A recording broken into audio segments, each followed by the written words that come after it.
c'est le bagnard, hein, l'arabe. Ils sont arrivés ici, les chaînes aux pieds.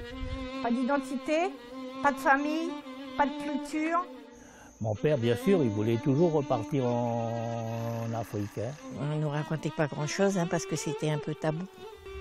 Bonsoir à tous. Pour leurs ancêtres, la Nouvelle-Calédonie a d'abord été une terre de souffrance. Qu'avaient donc fait ces Maghrébins pour être condamnés aux travaux forcés et à l'exil? Pourquoi ont-ils été déportés, transportés ou relégués aussi loin de chez eux, dans ce pays qu'ils vont appeler Calédoune? Comment se sont-ils fait une place au fil des années? Enfin, pourquoi ce passé difficile est-il encore aussi douloureux pour leurs enfants et petits-enfants? Sur les traces du passé, c'est tout de suite sur NCTV.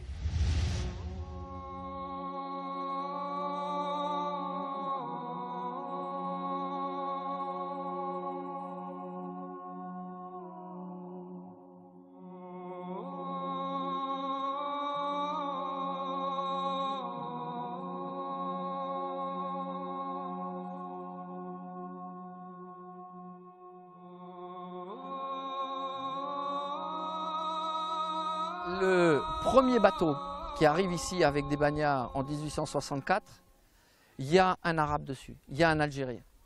Le dernier bateau qui arrive en 1897, je crois que c'est plus d'un tiers des bagnards qu'il y a dessus qui viennent d'Algérie.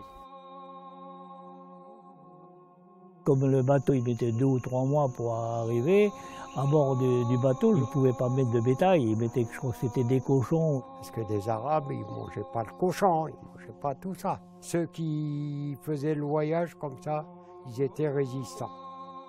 Quand ils avaient la chance d'arriver ici, c'était bien, sinon ils mouraient dans des conditions pas possibles. Il y avait le scorbut, il y avait tout ce que vous voulez. Ceux qui mouraient à bord, on les mettait par-dessus bord. Il y en a 6 qui sont venus, là, 3 frères, 3 cousins, mais il y en a 3 qui sont morts dans le bateau. Hein.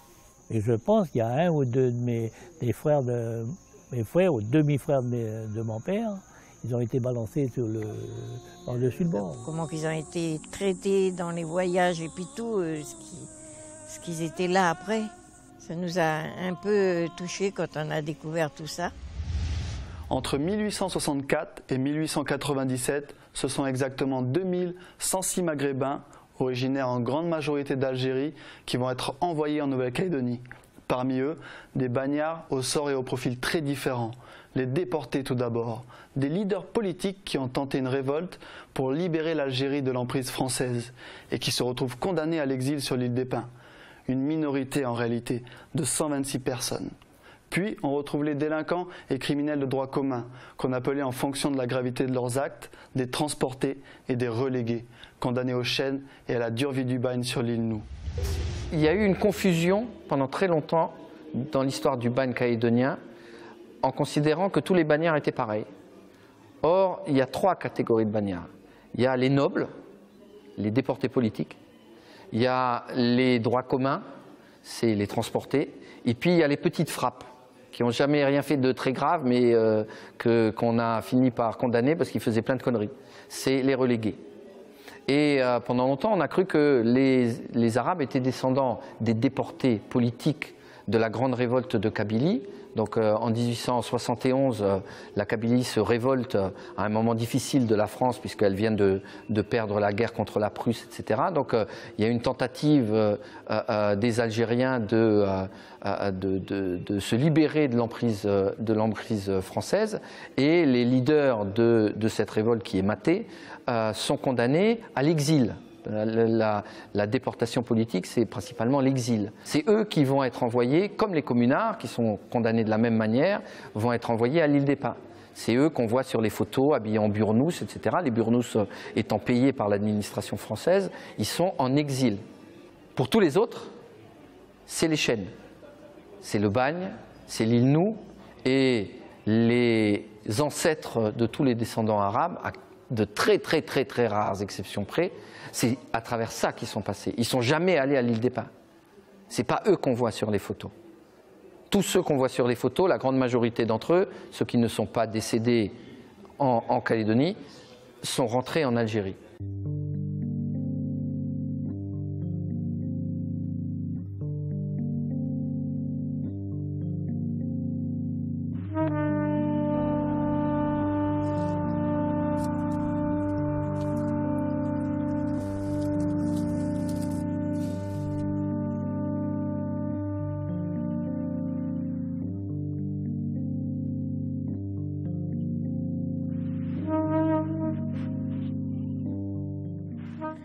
grand-père est un déporté, venu d'Algérie, de Constantine exactement. Et il est arrivé en 1894, il avait 20 ans.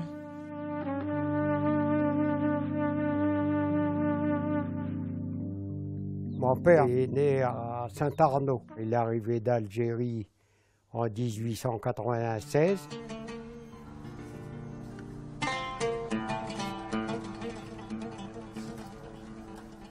Il est venu comme déporté politique, ou je ne peux pas bien vous dire. Hein.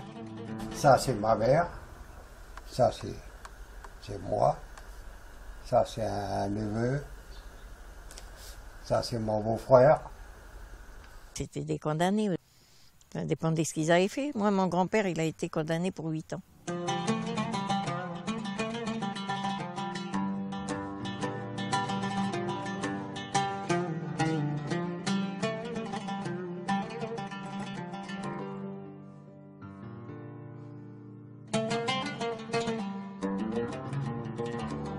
Mon père est arrivé dans le dernier convoi en 1897.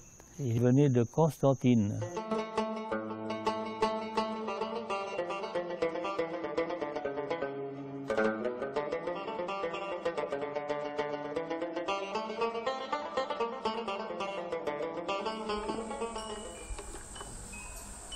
Voilà.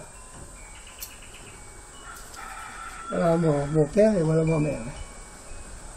Je suis arabe du côté de mon père et ma mère. Hein. Mon père, il est de la Khouat et ma mère, elle est de Bishkira. Mon grand-père, soi-disant qu'il est venu ici, c'est pour la colonisation de la France en Algérie, quoi. Il s'est battu là-bas, puis alors son premier chef de guerre, ça a été Abdelkader. Abdelkader a disparu, après ça a été Mokrani. Et Mokrani s'est rendu, puis alors là, ils ont été pris, puis envoyés en Calédonie, comme bagnards. Ouais. L'histoire, elle a toujours été taboue sur les déportés arabes. Moi, je pense qu'ils ne voulaient pas raconter leur condamnation, parce qu'il y en avait qui avaient des condamnations dures. Hein. Mais il fallait peupler la Calédonie.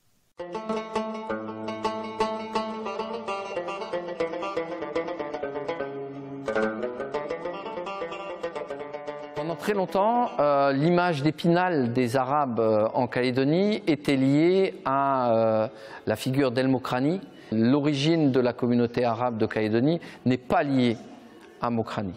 Un des objectifs de la France, c'était de pouvoir amener ici des gens qu'on pourrait à un moment ou à un autre faire devenir des cultivateurs, des colons. Cela permettait également en Algérie, d'une part, de se débarrasser des fauteurs de troubles, en particulier des fauteurs de troubles qui défendaient leurs terres, et de récupérer une masse d'hommes dont certains pourraient, puisqu'ils étaient déjà paysans, pourraient faire des paysans efficaces dans le cadre du processus colonial. Il y en a qui sont venus ici pour rien du tout.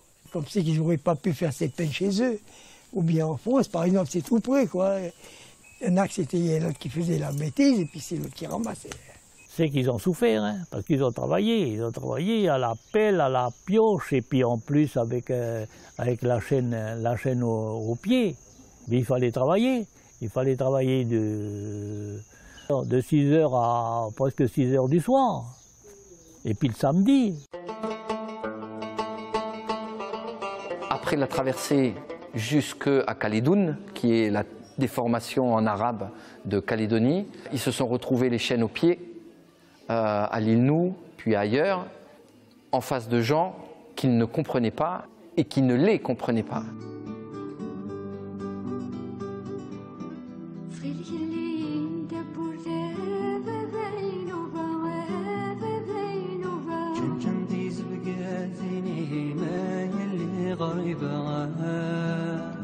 J'ai appris l'arabe un peu avec les vieux, parce que, comme je viens de vous dire, il y en a qui ne savaient pas du tout parler français.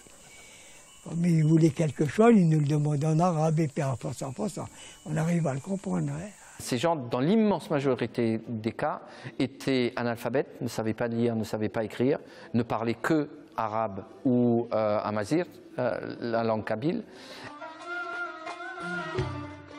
Ils sont arrivés avec leur djellaba ou leur burnous ou je ne sais quoi. On les a habillés avec des costumes de chapeau de paille. Une fois que le burnous était usé, ils n'en avaient plus. Les chants, le langage, tout ça, ils n'avaient plus rien. Parce que la langue, entre eux, ils se réunissaient, ils parlaient jusqu'à 1 h du matin et tout. Une fois qu'ils étaient libérés, ils parlaient entre eux. Mais après, dans la société, avec qui voulez-vous qu'ils communiquent? C'était le français ou même ça aurait été la langue kanak. Ça a été très dur, très dur, très dur. Ils n'avaient rien à eux. Alors ils restaient ici, ils mouraient là, sans famille, sans rien. La famille, c'était des amis, et puis c'était tout. Je ne sais pas comment peut-être qu'ils sont venus ici, parce qu'ils ne nous conseillaient jamais dans le mauvais. C'était toujours dans le droit chemin. Ça m'a beaucoup touché, ça. Et jusqu'à maintenant, ça ne veut pas me passer.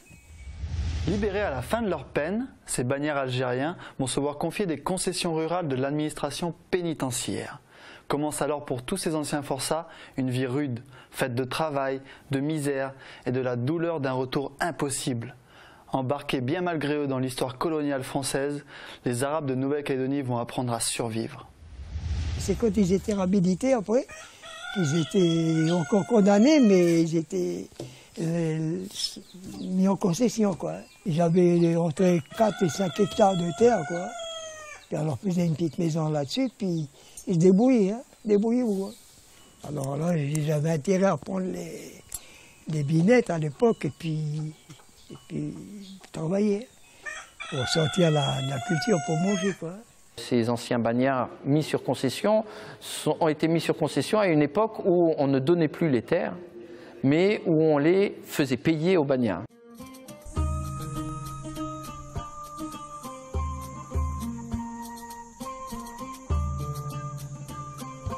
Je suis né là, ici, dans la maison qui est un peu plus loin, là. Et puis ensuite, j'ai vécu là presque toute ma vie, quoi. Mon père, il s'est arrivé de la foi, il s'est retrouvé à Bourail, et de Bourail, il a acheté une propriété, et puis il a fait de l'élevage associé avec un autre musulman. Il avait près entre 35 et 40 têtes de bétail. Et puis il faisait de la culture, du lait pour la fromagerie de Bourail. Et puis on vivait avec ça, avec le maïs, la volaille, et puis les animaux, le bétail. Mais là, j'ai sorti les photos de mes parents. C'est la photo de ma mère, qui est ici. De mon père. Et ils étaient libérés sur 4 hectares. Mon grand-père, ils étaient 20 sur 4 hectares. Hein. Il avait 18 gosses, la mère, le père et 2 belles-filles. Comment ils ont vécu? Comment ils ne sont pas tous morts? Parce qu'ici, il n'y avait rien ne se vendait, personne n'avait de l'argent. Mais vous savez ce que c'est qui les a sauvés? C'est la solidarité. Sinon, ils seraient tous morts.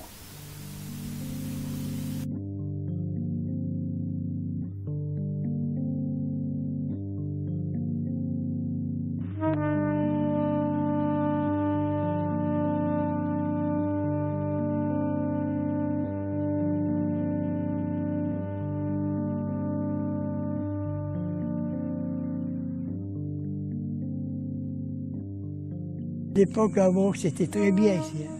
S'il y en a qui a la chance, si tu insères, par exemple, on partageait aux voisins, chacun son morceau de viande.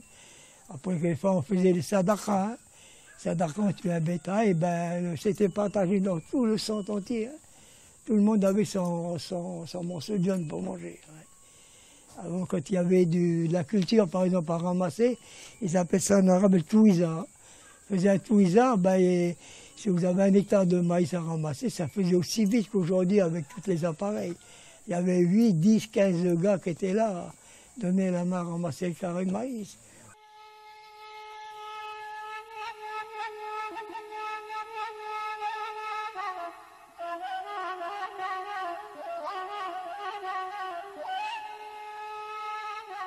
Une bonne partie d'entre eux sont concentrés là où il y a le maximum de bagnards, c'est-à-dire Bourail.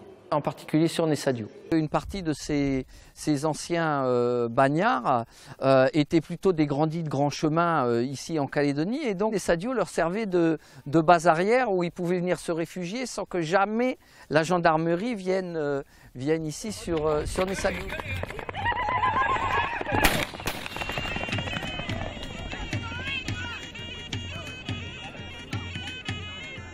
Au fur et à mesure, on a eu en fait une communauté qui s'est cristallisée ici sur Nessadio, bien que, contrairement à la légende, dans les années 1930 par exemple, vous avez 109 personnes arabes ou descendants d'arabes et 109 européens à Nessadio. Donc il n'y a jamais eu une communauté où tout le monde était arabe à Nessadio. Il y a toujours eu de ces mélanges. Cette vallée, pendant longtemps, a été un endroit délaissé de la Calédonie. On l'appelait la vallée du malheur, ça dit tout. Les gens ici survivaient plus qu'ils ne vivaient. Donc c'est créé une espèce de bulle avec le maintien d'un certain nombre de traditions.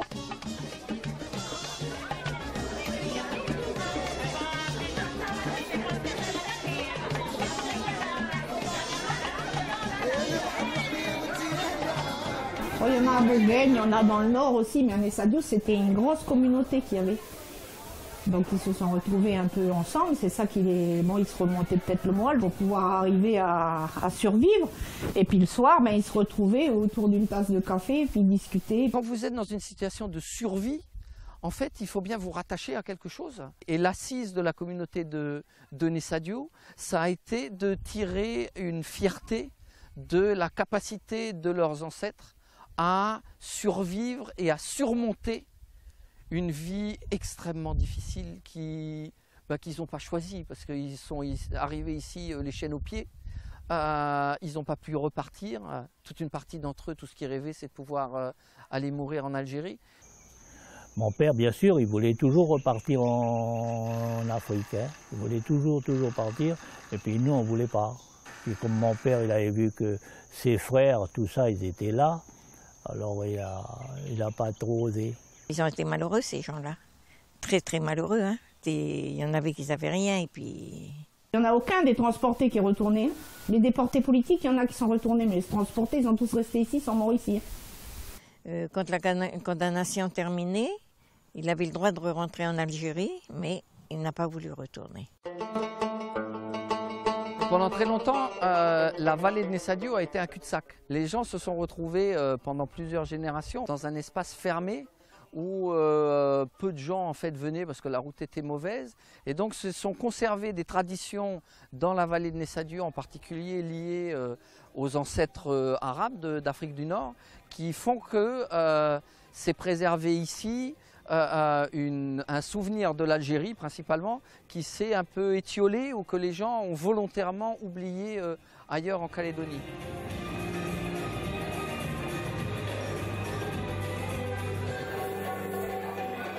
Les parents, les grands-parents, quand ils parlaient de leur pays, ils l'idéalisaient, quelque chose que vous aimez, vous. Bon, j'ai trouvé l'Algérie très belle et tout, mais bon, moi, l'Algérie, c'est pas mon pays. La particularité historique de Nessadio, c'est qu'à l'extrême fin du 19e siècle, il y a un marabout, Sidi Moulay, qui se noie dans la rivière de Nessadio. Et pas très loin, il y a un monsieur Miloud qui a un bout de terrain et qui va donner un bout de ce terrain pour enterrer le marabout. À partir de ce moment-là, on a un lieu saint et va se créer un cimetière sauvage, musulman, ce qui va faire un pôle d'ancrage culturel, religieux, identitaire. C'est comme ça que va se créer cette communauté particulière. Mais cette communauté particulière, elle se crée dans un contexte d'extrême pauvreté, de très grande violence, dans un contexte de misère sociale, affective, dans un endroit qu'on a du mal à imaginer aujourd'hui, parce qu'aujourd'hui, la route, elle passe par Nessadio. On voit que les gens, ils n'ont pas assez à manger, on voit que les enfants, ils sont tout nus, on voit que les gens sont pieds nus, ils sont habillés en haillons. C'est une situation extrêmement dure. Loin de leur pays et de leur famille, certains de ces Arabes de Nouvelle-Calédonie se marient avec des femmes d'origine européenne, kanak ou indonésienne et vont donner naissance à une descendance métissée. Une des particularités de l'histoire des Arabes, c'est que contrairement aux condamnés au bagne qui étaient français, et qui avaient le droit de faire venir leur famille, leurs femmes, leurs enfants s'ils en avaient, éventuellement leurs frères ou leurs sœurs, éventuellement même leurs parents. Tout ça, c'était payé par la France dans le cadre du processus colonial. Les seuls qui n'avaient pas le droit de faire venir leurs femmes et leurs enfants, c'étaient les Algériens.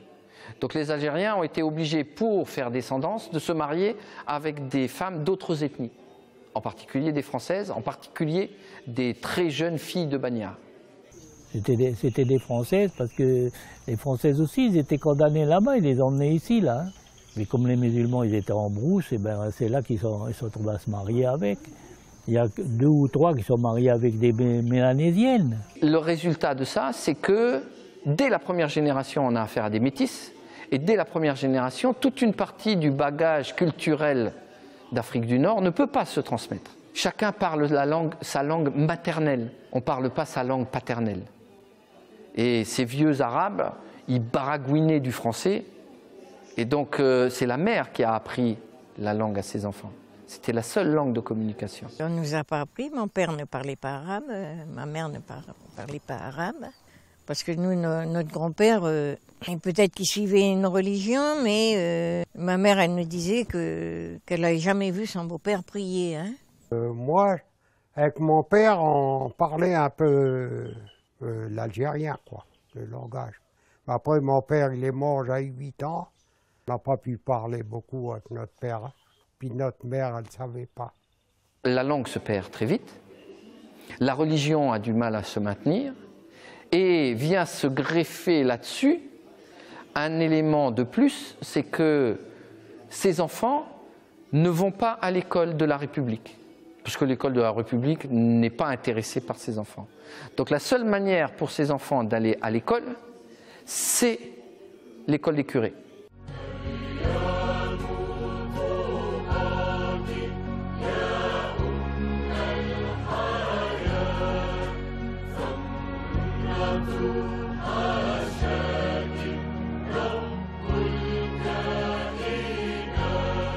Or, ils s'appellent tous Tayeb, Ben Salah, Mohamed, etc., etc., etc. Pour pouvoir aller à l'école des curés, il faut qu'ils soient baptisés et qu'ils aient un nom chrétien. C'est ce qui vous explique que quelqu'un qui est né Tayeb Haïfa, toute la Calédonie le connaît sous le nom de Jean-Pierre Haïfa. Parce que le jour où il est rentré à l'école, il a dû se faire baptiser et il a changé de nom. Quand on est rentré à l'école privée sur Bouraille, on a été obligé de prendre un nom catholique. Et on m'a baptisé Michel. Voilà, et mon vrai nom, c'est Saïd Haïfa. Et quand ils voulaient donner le prénom d'une mère ou d'une sœur qui était restée au pays, c'était interdit. Vous n'avez pas le droit. Ma grand-mère s'appelait, tout le monde l'appelait Mamie Minette, jusqu'à ce que je finisse par découvrir que Minette, ça voulait dire Mina, que Mina, c'était Yasmina, et que en fait, elle avait un nom français qu'elle s'était quasiment attribué elle-même, alors que son papa, Kabyle, lui avait donné un nom algérien. Comme d'ailleurs à ses frères, hein, ils s'appellent Mohamed, Saïd et puis Salah. Du côté des pères, la fierté, elle a vraiment été là. Les enfants, quelque part, ont eu à se débarrasser de cette histoire-là pour rentrer dans la société, pour ne plus avoir le fardeau de ses origines. Toute une partie de ces enfants de Bagnères sont nés sans religion et sont devenus chrétiens relativement tard dans leur vie. Moi, ma grand-mère, elle a été baptisée, elle avait plus de 40 ans. Et ce baptême rentrait dans le cadre d'un processus logique d'acculturation et de nivellement dans le cadre de la société coloniale calédonienne. Au-delà de la douleur du bagne, des souffrances du bagne, de l'horreur du bagne calédonien, on a à la génération suivante la misère. Et les enfants qui ont vécu cette misère, qui ont vécu cette violence, qui ont vécu les humiliations qu'on faisait à leur père et à eux-mêmes en tant qu'enfants de bico et enfants de chapeau de paille, ne veulent pas transmettre ça à leurs propres enfants. Et donc inventent des histoires et surtout se taisent sur leurs propres origines. Ce qui fait qu'à la troisième génération, on se retrouve avec une génération sans passé. Une génération qui se projette uniquement vers l'avenir parce que le passé, on n'en sait pas grand-chose et de toute façon, il n'est pas brillant.